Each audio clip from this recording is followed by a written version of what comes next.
Bismillahirrahmanirrahim. Assalamualaikum warahmatullahi wabarakatuh. Bapak Ibu, pada kesempatan kali ini kita akan mengerjakan atau mencoba mengerjakan post test dari modul 1 topik disiplin positif. Namun seperti biasa kita pastikan dulu kita sudah menonton video dari masing-masing materi pada modul bolehkah memaksa. Dari materi pertama dipaksa dulu, nanti terbiasa, kemudian ke materi motivasi perilaku menghindari rasa sakit atau hukuman, motivasi perilaku menginginkan hadiah atau pujian, dan motivasi perilaku menghargai diri. Kita lihat dulu videonya, kemudian kita kerjakan latihan pemahaman. Baru berikutnya kita coba kerjakan post testnya. Kalau kita memperhatikan videonya dengan baik, maka insya Allah kita bisa mengerjakan post testnya. Baik Bapak Ibu, ternyata ada 10 soal dari post test modul pertama bolehkah memaksa. Bismillahirrahmanirrahim, kita coba kerjakan. Soal pertama, kegiatan yang dapat dilakukan oleh guru agar murid-muridnya memiliki disiplin diri adalah, kita lihat di sini, A. Mengingatkan murid secara rutin dan terus-menerus akan peraturan sekolah, menegakkan peraturan dengan cara memberikan hadiah bagi murid yang disiplin, berdiskusi secara terbuka dengan murid bagaimana mereka bisa memperbaiki kesalahan yang mereka buat, kemudian senantiasa memantau atau mengingatkan pada saat ada perilaku yang tidak sesuai dengan peraturan. Oke, sepertinya jawabannya adalah C. Oke, kita lanjutkan. Semoga jawabannya benar ya Bapak Ibu. Soal kedua, menurut Dian Gossen ada 3 alasan manusia dalam berperilaku. Berikut ini manakah yang bukan merupakan alasan manusia dalam berperilaku? Menghindari rasa sakit, mendapatkan kebahagiaan, mengharapkan penghargaan, dan menjadi orang yang diinginkan. Sepertinya jawabannya B, mendapatkan kebahagiaan. Selanjutnya nomor 3, perilaku memaksa yang tidak efektif. Di sini boleh tandai dulu, tidak efektif untuk melatih murid untuk disiplin karena eksternal, ada konsekuensi langsung yang diterima, mendapatkan kepatuhan yang segera, perubahan perilaku yang terlihat. Oke, sepertinya jawabannya adalah A, karena bersifat eksternal. Oke, kita lanjutkan nomor 4. Manakah pilihan di bawah ini yang merupakan contoh perilaku memaksa oleh guru ke murid?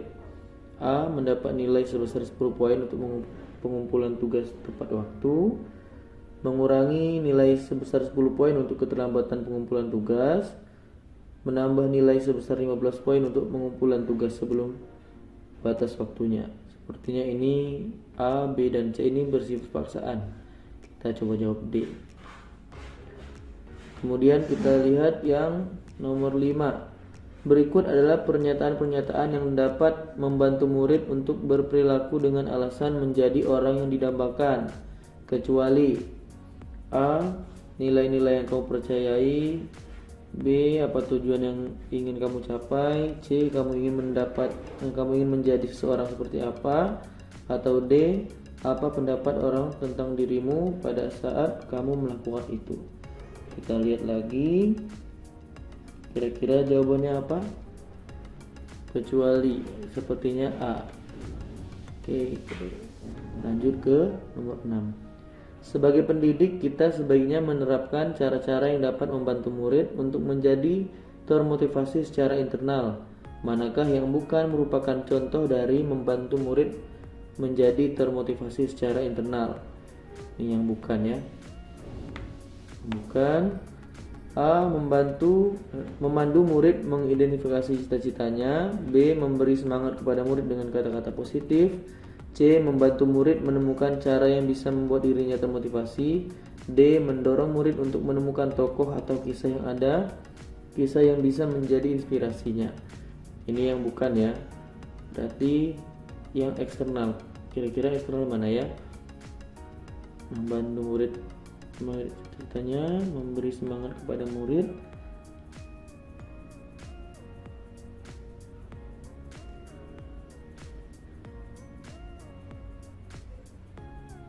Sepertinya jawabannya adalah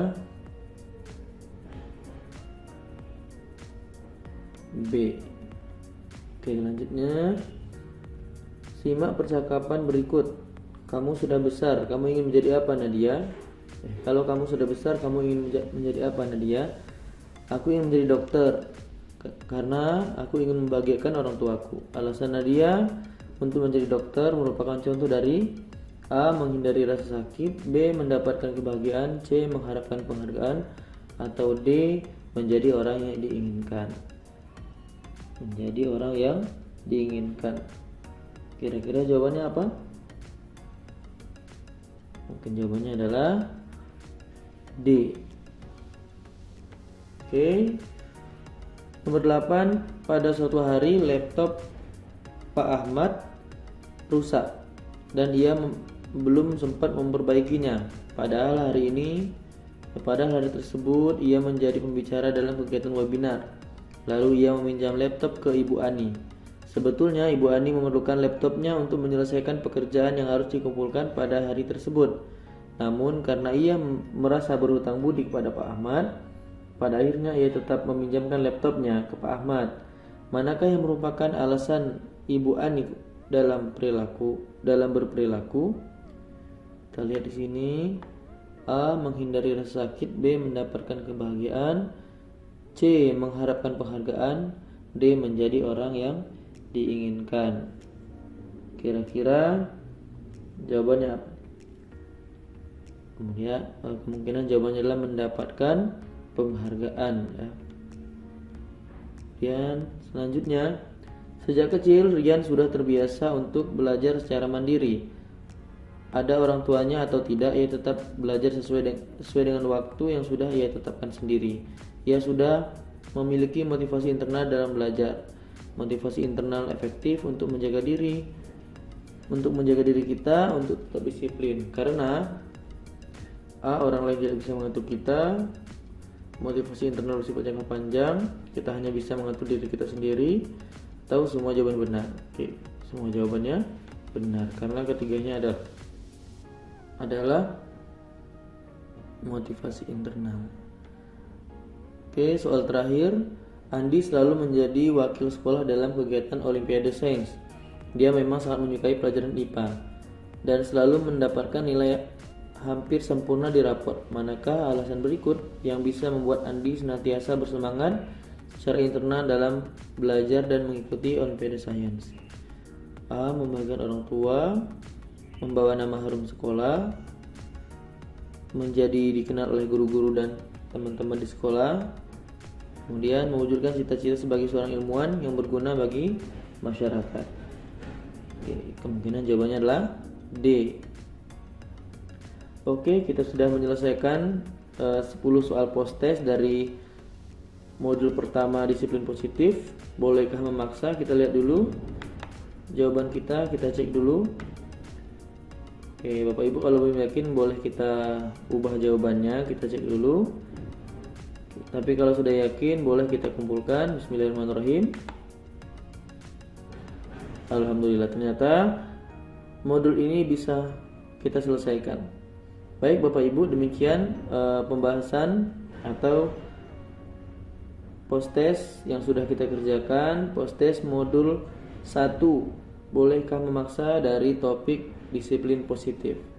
Kita akan lanjutkan ke modul berikutnya. Terima kasih. Assalamualaikum warahmatullahi wabarakatuh.